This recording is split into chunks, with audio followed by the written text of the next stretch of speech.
everybody, to another homebound edition of What's Brewing with Joe Sixpack. I am Glen Macnow. We hope everybody is getting by okay. It's been a tough week and a tough time for the world, and we just want to send you a little love through beer today. We have a fun episode lined up for our Facebook Live episode. Jim Salisbury, the terrific baseball writer for our TV home, NBC Sports Philadelphia, is going to join us. And Joe Sixpack, he warned me. He said, "I'm not a craft beer guy. I'm a Miller Lite kind of Labatt's Blue guy." No, Glenn, all is forgiven. He is a Phillies writer, and I want to talk to him about that because, first of all, we've never had him as a guest on our show in the past, and I'm really excited to talk a little Phillies here. And so, yeah, he's drinking something that we're not going to be drinking, but that's okay because why be a buzzkill? Absolutely. Whatever anybody likes is what we like, and we do always start with our beer swap. We're going to do some hazy IPAs. You know my favorite. You've apparently already started, so let's do it. Actually, I'm 2 beers ahead of you here already, Glenn. But I wanted to bring this one on. We've been looking for this. Some of our viewers have mentioned it to us. This is the Yards Filthy Unfiltered Hazy IPA. I've been looking forward to this. I love the label on it. I don't know if you can see it that well, but it's a filthy. Yeah, I got it. And, you know, this is a shocker because Yards is well known for sort of clear, kind of crisp beers that they used to do unfiltered beers and they got away from it, but now they've got an unfiltered hazy IPA. I actually broke out one of my Yards mugs here for this, and we're going to give it a shot here. You know, you're a big fan of the hazy IPAs. I love the hazy IPAs. You know that. So you can see it's not, it's pretty cloudy. I don't see any sort of like yeasty things or particulates swimming around in here. So maybe that doesn't qualify for some people, but nice aroma. It's really nice. It's actually got a different kind of almost strange combination of floral and fruity flavors to it. All right. Well, hey, that's what a hazy IPA should be. I've got a Hazy Bones, an IPA, hazy IPA from Flying Fish. Isn't that a nice can? It is beautiful. Right? Reminds me a little bit of this can. But whatever. Imitation, the sincerest form of flattery. Let's pour this one and see. We've clearly, you and I, tried a lot from this brewery over the years, and it is, it really is a good local brewery. Little lighter than I expected. But, yep, I cannot see you at this moment, so I know already that I am going to like it. Let me just tell you what some of our friends are drinking. Andrew Colligan, always with us, is having a Human Robot Brewing Italian-style Pilsner today. Wow. Human Robot opened just before the pandemic up there in the former St. Benjamin spot. They're making wonderful beers there. I need to get back up there and get some beer to go, I guess, because the beer that I had there, including a really terrific Czech Pils, was really outstanding stuff. By the way, this is an excellent beer. And it's got, you described the one you had as a little bit floral, a little bit citrus, and this is kind of the same thing. Let me just tell you, 6.3% alcohol. It's got a little pineapple and a little mango in it, Citra Amarillo and Mosaic hops, all good. So let's talk about the amazing growth of IPAs and specifically the hazy IPA, because this really, it's swallowed the market in the last few years. How did we get here to hazy IPAs being such a big thing? And, we all know that IPAs have completely taken over sort of the whole craft beer market. In fact, some people, when they think of craft beer, they only think of IPAs. They think it's the same thing. IPAs, India Pale Ale, been around since the 1700s. And it really sort of was a British style of beer that accentuated hops with a bit of strength to it. It became a lost style of beer until the craft brew revolution brought it back, particularly in the Northwest with places like Sierra Nevada and Stone down in San Diego, sort of brought that beer back to the living, and it became sort of the most popular beer style. Let me interrupt you for a minute because it's so funny, because back in the day, 10, 15, 20 years ago, people wanted the bitterness out of the beer. You remember there was I don't remember what company it is, but they ran a thing about bitter beer face. You didn't want any beer face. Yeah. Great and commercial. right. And, I mean, if you look at the American lagers and so on that were popular over the years, the whole point was you're not going to get the bitter taste. We've come to embrace it. Well, the thing is, though, all right, so the IPA craze brought in the whole, terminology, IBUs, International Bitterness Units. Everybody was trying to, one up the next guy. But what happened is there was like this weird change sort of in the shortly before 2010, where the variety of hops that we started seeing in beer sort of moved over to a more kind of fruity flavor.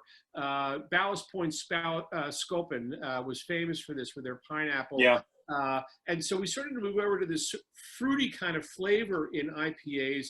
And gradually we saw less bitterness from the hops. They were extracting less of those alpha acids to create the bitterness and drawing more of the fruit flavors and aromas out of the hops. And of course, what was sort of broke it all open was this particular beer. Oh no. You and I are 5 miles away. I want that beer. That's one of my favorites. This is your moment of beer porn there, Glenn. I tell my wife I never look at porn on the internet, and yet here I am.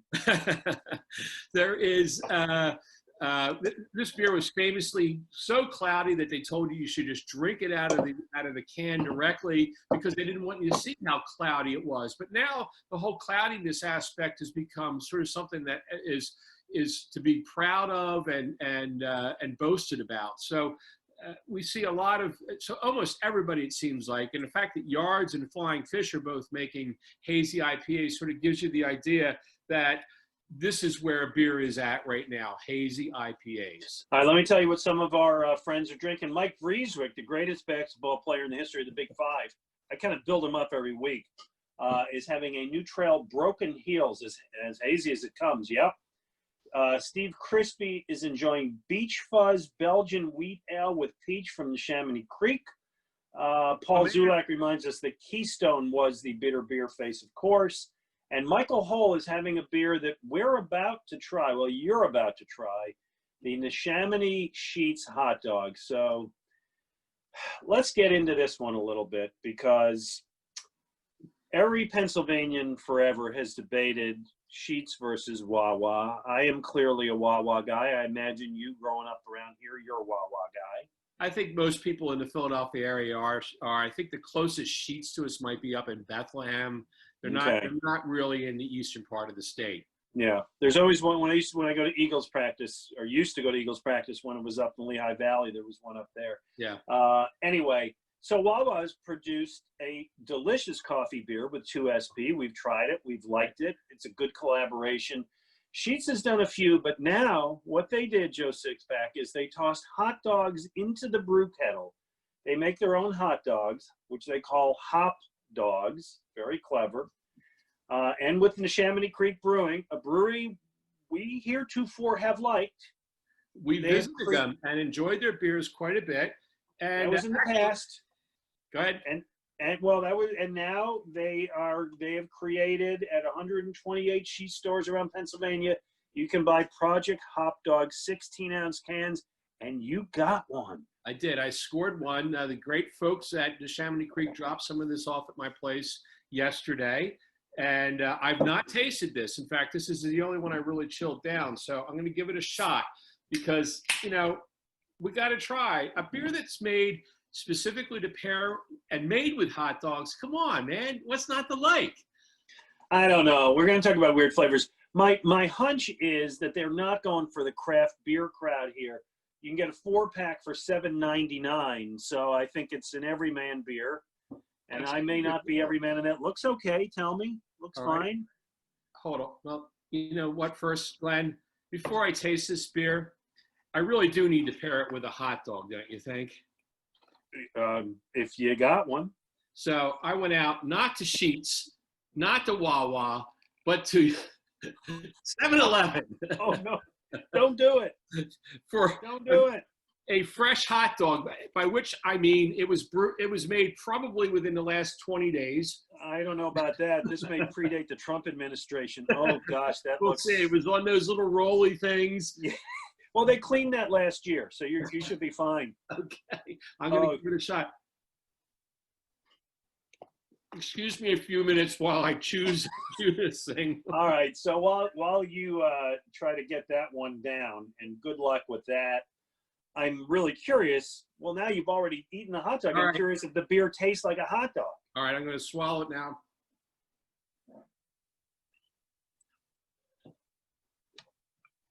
Well, I wouldn't call it a palate cleanser. I'm not sure anything can really clean the palate after a 7-Eleven hot dog. But yeah, so the beer is nice. It's good. You know what it reminds me of? It would be the kind of beer I would eat at a ballpark.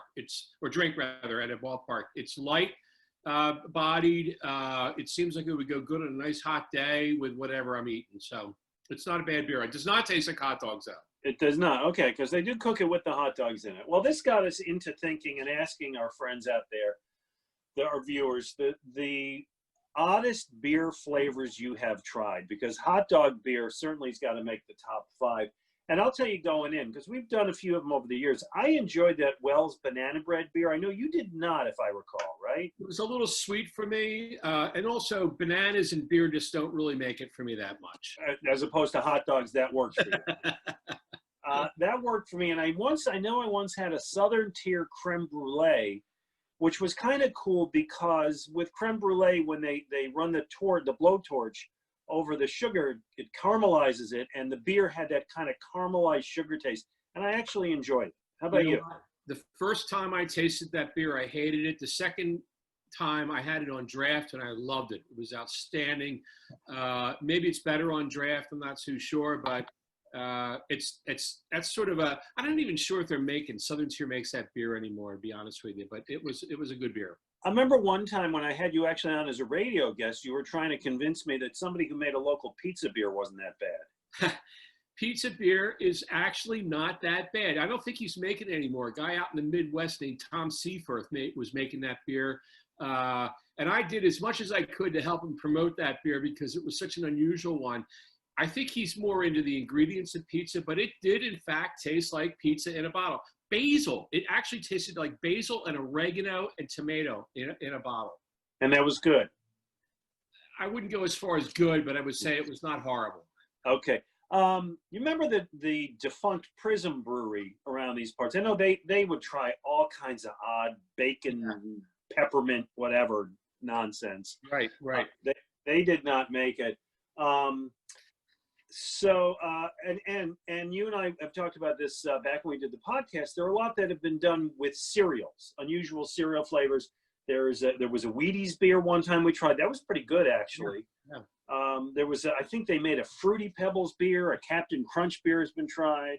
Right. I think actually there was somebody making beer out of, stale, unused cereal at some point too. So, because it's grain, why not, Yeah, right. Okay, so give me one or two you've had that stick out, and then I want to go to our friends on social media. All right, well, I had to mention one, and it's sort of like there's a weird thing here. First of all, we can talk about like weird ingredients in beer, but the beer doesn't always taste like the ingredients. It's sort of a gimmick idea. I mean, Dock Street is famous for making a beer out of goat brains, which, I don't have no idea whether it tasted like goat brains or not, but that was their Walking Dead beer.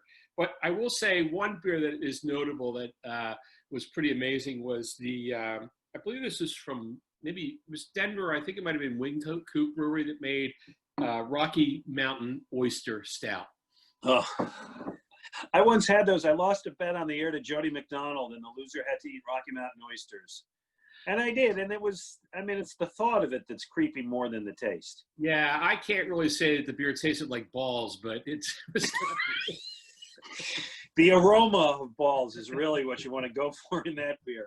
Exactly. All right, here's from some of our friends on social media. Jeff Martin, a fine young actor, said Ludlam Island out of Sea Isle makes a Reuben Gauche. He said it's bizarre. It's delicious. It tastes like salt and caraway seeds. Perfect. Well, he knows it. Being from Buffalo, I used to eat the beef on Weck sandwich. He said it's perfect for that. A Reuben sandwich, sour beer? I don't know, man.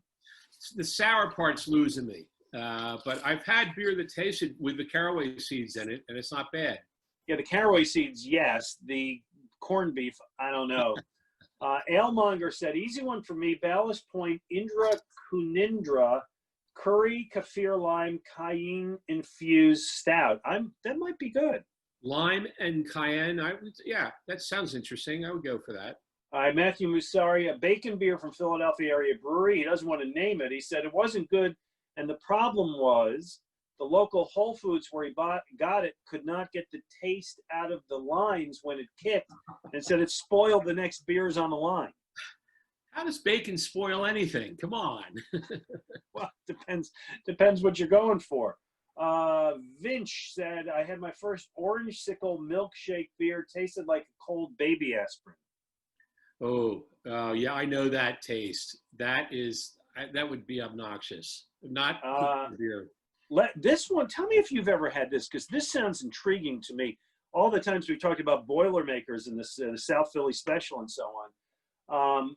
Let's Go Flyers is the name of our follower. He says, in Paris and Rome, I enjoyed Aldescott beer. I may be pronouncing it wrong. IIRC is brewed with Scotch and has a hint of a smoky flavor. Boy, a smoky beer with Scotch. Come on, late on a winter night.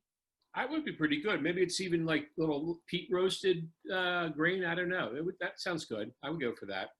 James Hartman says Kielbasa beer from 8th and Sand in Woodbury. Well, that's like the hot dog beer. Yeah, exactly. Had it, and it's got a lot of smokiness to it. And I really did enjoy it. Dawn Shawty, damn Shawty. The maple bacon donut by Voodoo is terrible. Ever had that? It's actually by Rogue.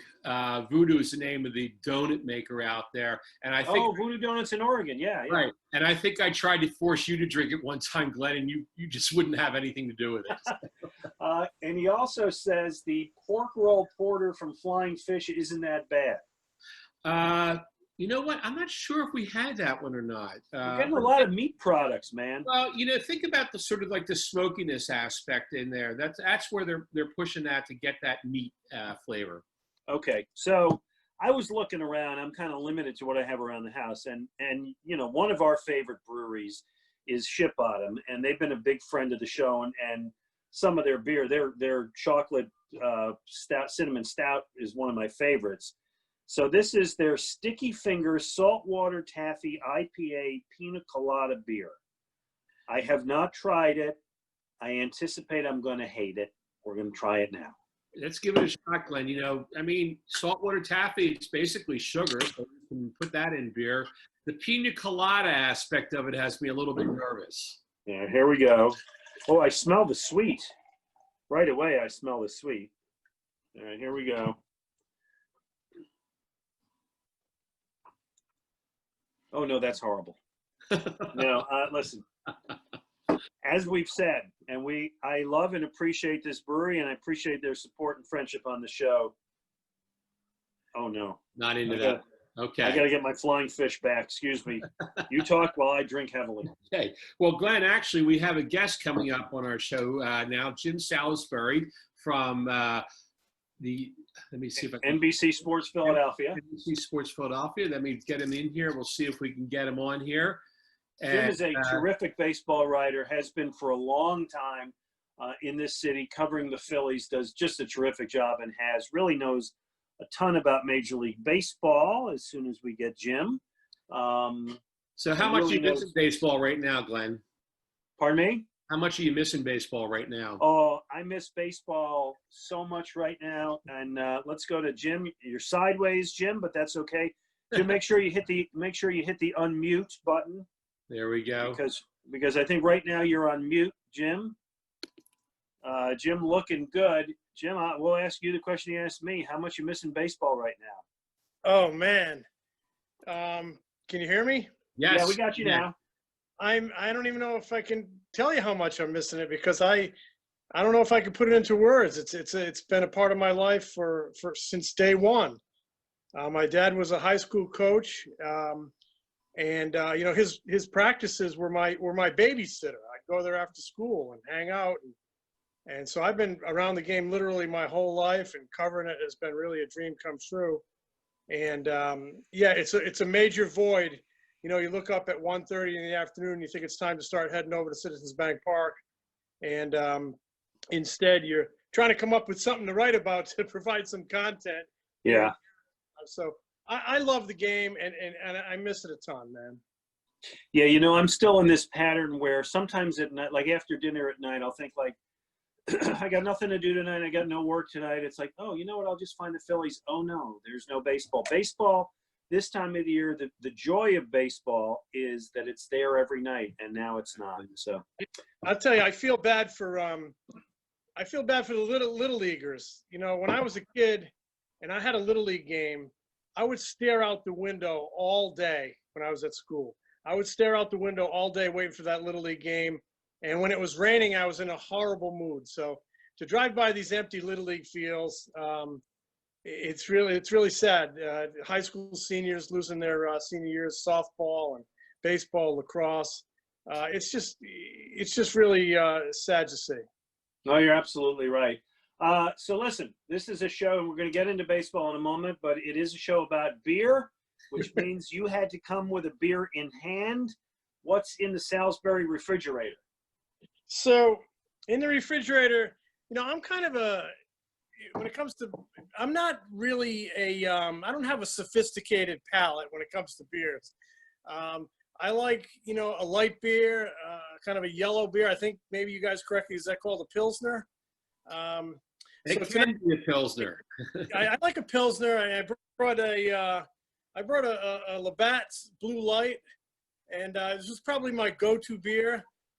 It's, as they call it in Montreal, a Blue Leger. And you know, I really enjoy one of these when I'm firing up the grill on a Friday night, or for years I did that Sunday baseball column at the Inquirer, and it was due about 6 o'clock on a Friday night for the Bulldog, and you'd work on it all week, and Fridays you'd put it together, and man, it would take hours upon hours, and then, you know, to crack that Blue Light while you're reading it over was always kind of refreshing and satisfying. So going with a Labatt's Blue, and it's good pond hockey beer too, Glenn.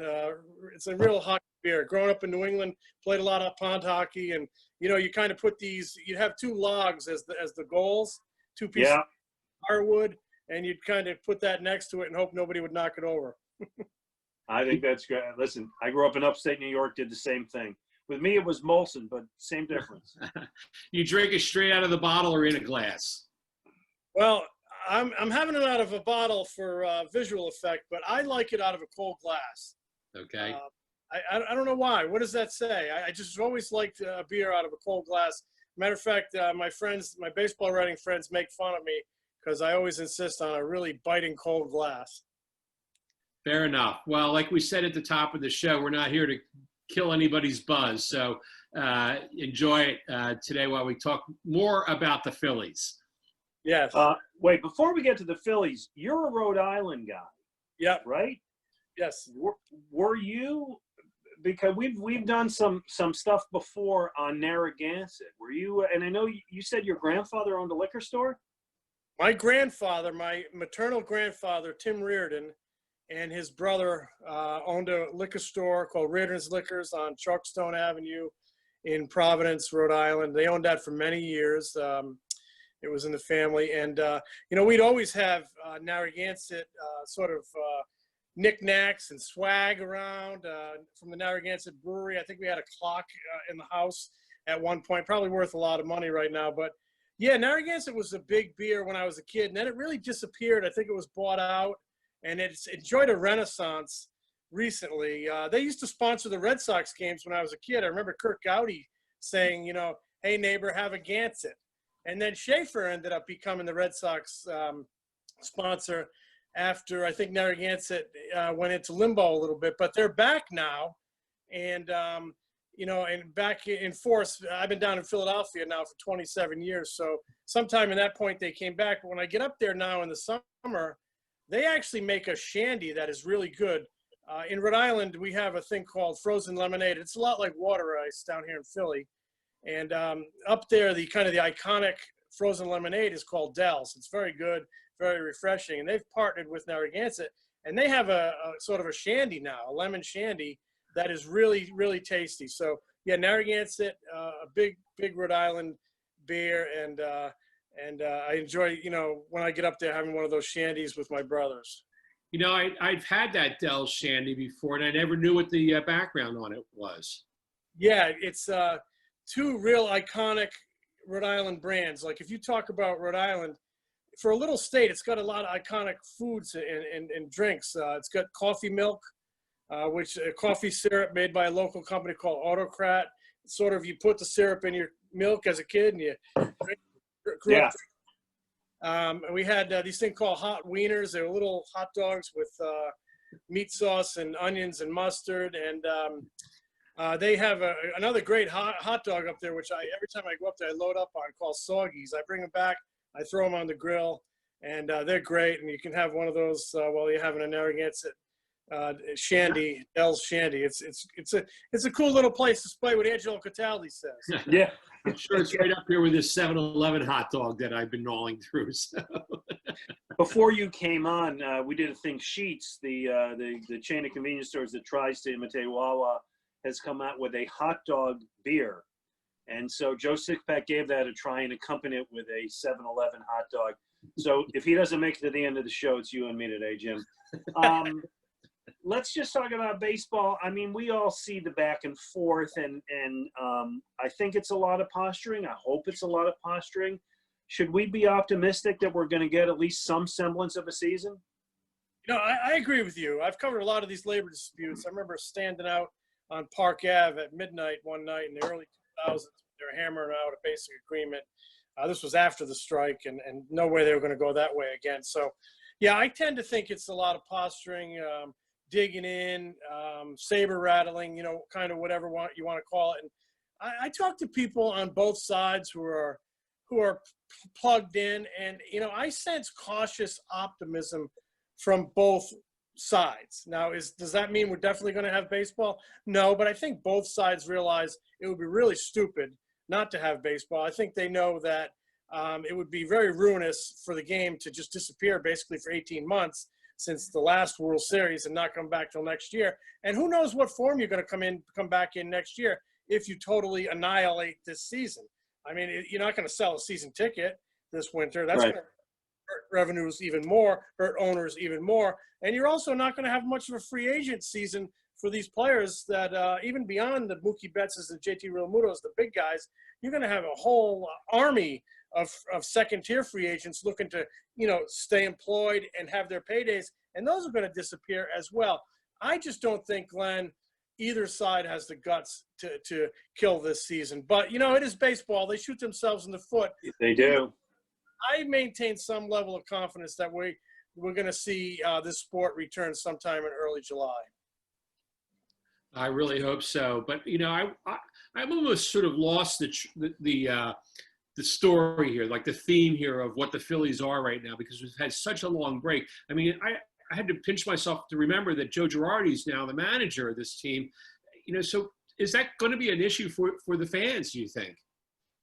I don't think so, because I think, Joe was a superstar acquisition. Last year they got JT Realmuto in a trade right before camp. They get Bryce Harper during camp coming into 2019. Two superstar acquisitions. This year, more of a quiet offseason. It does seem like a long time ago. I totally feel you when you say, you're not connecting with it. But Girardi, I think, is going to make a difference. And I think once the game gets going, I think fans are going to kind of connect with him. I do believe that, they will be a sharper team under Joe, a more prepared team under Joe, a more accountable team under Joe. They will have more direction in the clubhouse. And more structured. And, though the managers, I don't think is going to be worth 4, 5, 6, 7, 8 wins, I think his impact on the guys who actually do win the ball games is going to result in a few more wins. So I think if we get back here, I think there will be some excitement for having a new guy in the skipper's seat. And I think it's going to be a fun season. 82 games. You could see some freaky things. Somebody could push 400. You might see somebody like Bryce Harper get ridiculously hot and carry a team. And I think the storylines will be good. The owners desperately want a postseason because that's going to augment revenues. Postseasons are very lucrative, and a 14-team postseason, it could be a lot of fun. We could see some fun things. But one thing I've noticed during this health crisis is, and I see it in my neighborhood, a real sense of community. I see it around town, a real sense of community. People pulling for each other. The owners and the players need to have that same sense of community and band together and bring this game back, just like the people are out in the community kind of banding against that common enemy and coming together. Baseball needs to do the same thing. Jim, that was beautiful. Amen. Indulge me for a minute, because as we do the show, we ask people what they're drinking. So let me just tell some people we'll see if anybody's sharing a Labatt's with you. Katie Ann is having, Katie Ann is having an MC5 from Conshohocken Brewing. Her husband Justin is drinking a Stacy's Mom from Evil Genius. We've liked that beer before. Jim Hiergest is having a Yingling Chesterfield Ale. I like that beer. Bob Frankavage is having a one-man mosh pit by Surly Brewing. Don't know that one. You know that one, Joe? They're from Minnesota, and I have not had that beer. Ross Hallam is having a Spellbound South Jersey Double IPA, and Mike Monteleone is just having a good old Bell's Two Hearted. To me, one of my absolute favorites. Just a couple more questions, if you can indulge us for a second, Jim. When it starts, there are going to be no fans in the seats. Do you have a sense whether you're going to be covering it from the ballpark, or are you going to be watching on TV and writing about it? I've asked that question to a lot of people, quote unquote, in the know. And some of them have said that, they're going to really lighten the load of people that are around, and you're probably not going to be there. Other people have said that there's a possibility that there are some entities fighting to have some type of media coverage. I think it would be beneficial in promoting the sport. So it sounds like it's up in the air. It sounds like it might be a small force of reporters, if any. I would imagine maybe we'll be spaced out around the ballpark if we're even allowed in. I mean, I'm hoping that I'll be there. I'm hoping that other reporters will be there. To me, this is sort of transcended even a baseball story. It's become a big national story. And you guys know, as journalists, we get that adrenaline flowing. We want to cover the big story. And right now, the return of sports, any sport in this climate, is quote unquote big story. Yeah, I'm wondering if they might go to maybe the way the White House says it, with a pool report or something like that. That certainly could be a possibility. I'm hoping there'll be a handful of us allowed in there. I don't know. I think when it comes time, I don't think there'll be clubhouse access. That stopped in spring training for reasons of social distancing. I would imagine maybe post-game interviews would be, as like you said, a pool, or possibly even over Zoom video, something like that. But, I've become kind of adept at using this Zoom. Never heard of Zoom before, but until this happened, but now I know how to use it. Right. Now we all live on it. So when it comes back, if it comes back, let's hope early July. I'm thinking that's reasonable. Expanded rosters. I know all the rules of, no spitting, once the ball gets thrown around the infield, it's gone. How would you forecast what we will watch? Let's just say those of us going to watch it on TV, the biggest change we're going to see in the product this year. I think maybe the energy level, because there'll be no fans there. I remember talking to Billy Wagner about, his bullpen sessions, and he would say, this at one point was the hardest throwing left-handed man on the planet. And he would say, I'm 92, 93 in the bullpen in spring training.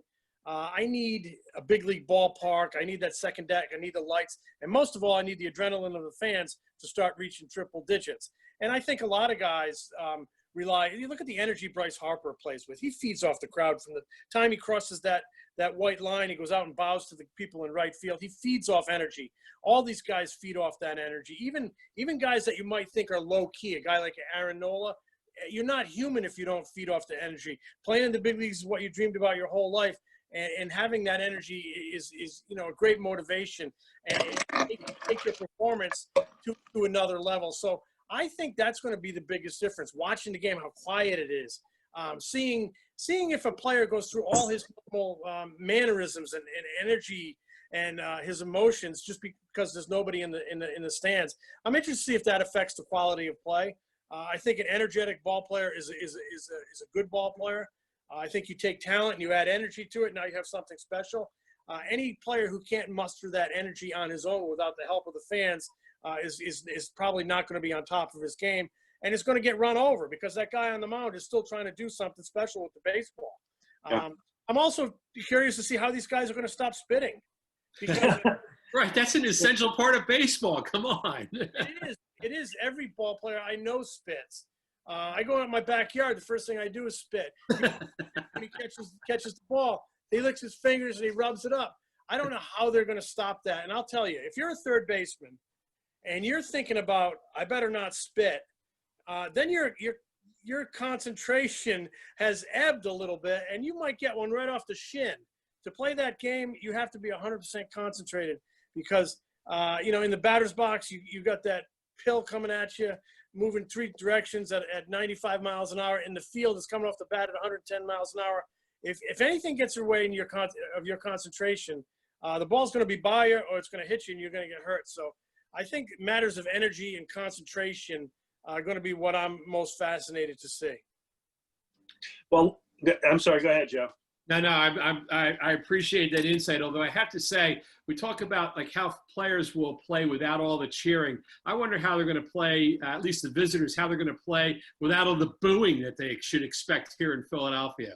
Well, and that's a good point, but that is another way to derive energy.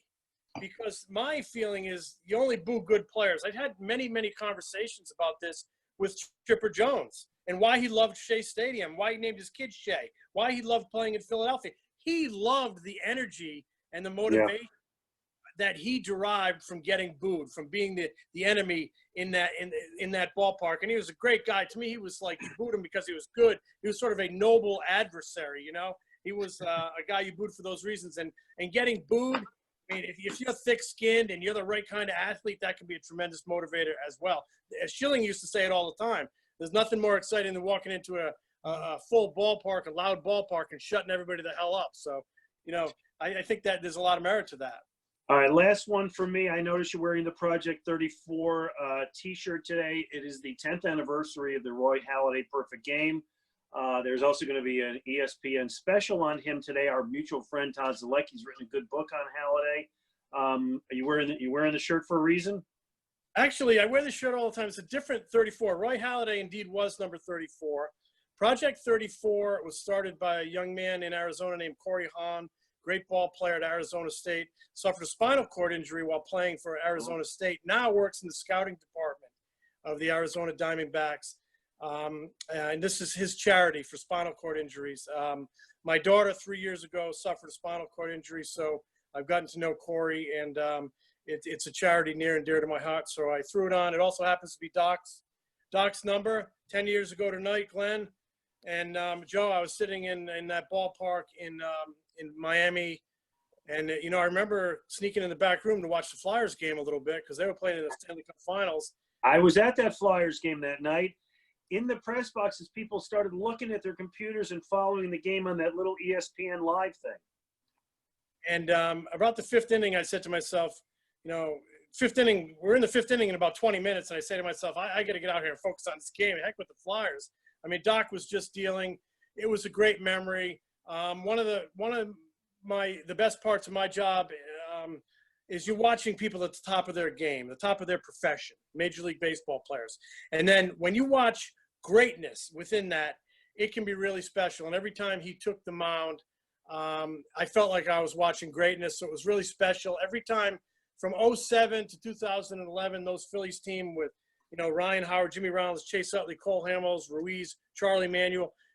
Many, many nights you felt like you were watching greatness throughout that whole run. And so that is a real thrilling part of for someone who likes baseball, loves baseball. It's thrilling to watch those teams. And since we're talking about, cold adult beverages, stock up your fridge Monday night with your favorite adult beverage. I know baseball is gone right now, but Monday night, NBC Sports Philadelphia, we are going to start a 2.5-3-week run of running every postseason game in its entirety from that 2008 season, that 2008 October, the playoff run, starting with Cole Hamels, 8 shutout innings against Milwaukee Brewers in the division series, culminating with the Brad Lidge torquing it up and getting Eric Hinsky to swing over that slider. and the big dog pile and winning the Phillies winning the World Series. So Monday night, NBC Sports Philadelphia, start that October countdown, relive it again. I think it'll be a lot of fun. I love it. By the way, project34.com is the website for that if people want to look it up. Jim Salisbury, I love talking to you, but to be honest with you, I'm really looking forward to seeing you on my TV screen, reading you on my computer, and hearing seeing your great stuff about the Phillies. Thanks for joining us. See if you can finish off that Labatt's all by yourself. I'm sorry I drink such a boring beer, but it's really been an honor to be with you guys because I watch the show and I love it. And thank you for having me. Our pleasure. Thanks, Jim. Nice to see you. There you go, Jim Salisbury, terrific guy. All right, Joe Sixpack, let's wrap this baby up here with one or two other notes. And we just talked to Jim, who's a baseball guy who doesn't know how to turn off at this point. There we go. Great. That was my problem.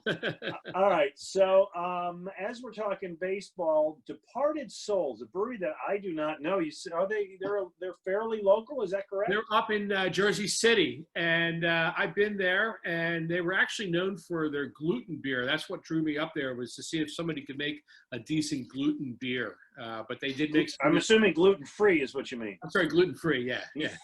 Gluten. We can all do the gluten. Go back to my hot dog here. All right, so they put out a beer mocking the Houston Astros over the cheating scandal that goes back to 2017, and it's called Trash Can Banger IPA. Tell me about this. I love this. I guess it's a pale ale. It's brewed in a can with the infamous Astros colors. They're referring to, the biggest cheating scandal in baseball in my lifetime, I think. I put it up there almost with the Black Sox. Well, maybe not, but. Well, Black Sox is presumably before your lifetime, so yes. Exactly. So it's we all know about the Astros cheating. Actually, I was actually thinking about when I asked Jim about booing in baseball, because I couldn't wait to.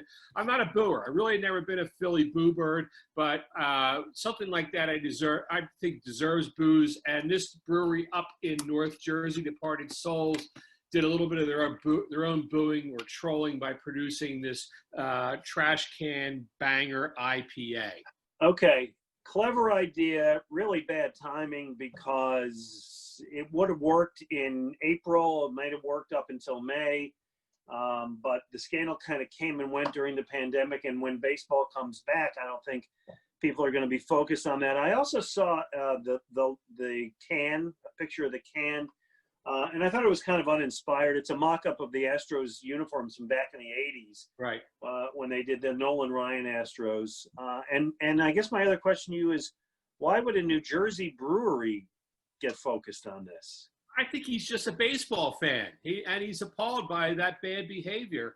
And I will say, I agree that maybe the timing is a little bit off because it's here in May and there's no baseball. But I think he actually figured out that it was a sort of a downtime. The amount of publicity around this beer is amazing. It's all over the place. Even ESPN picked up on it because it's sort of a slow news month. Yes. Well, it's a slow sports news month. Yes. Yeah, exactly. So it's a fun idea. I mean, I love the whole sort of, trolling aspect of it. It's like, because really people should not allow that to get away without being punished, in my opinion. Okay. Before we wrap up, I'll just, people tell us what they're drinking. I want to get to them. Ken Foreman is drinking a DC Brow, the Corruption IPA. He's a DC guy. Speaking of the Astros. There you go. Scott Murray's having a Second Sin Brewing bathing suit shorts. Where they come up with that? Really? Rich Hannon is having an Orange Tabby Lager from LA Ale Works. I love that people who tune in with us drink the most unusual kind of beers. I just find that so fun. Brian Boland's having a Free Will Cloudy with a chance of charcuterie. We get those a lot. That's got to be a popular beer. Right. Pam Hurst Hill is having a Sly Fox Trip Exotic Malbec. And Kathleen Montoni Bonini is having her homebrew lawnmower ale. Well, good for her. That sounds like a good choice. I keep wondering whether I should do some home brewing. I don't know. I'm on the fence about it because my results are so horrible, but I have a lot of time to kill, so I guess I should try it. You know, there's a lot of good beer out there, and it's all pretty available. So my advice is start drinking heavily. That's what I plan to do. By the way, just one show note for my WIP show this weekend.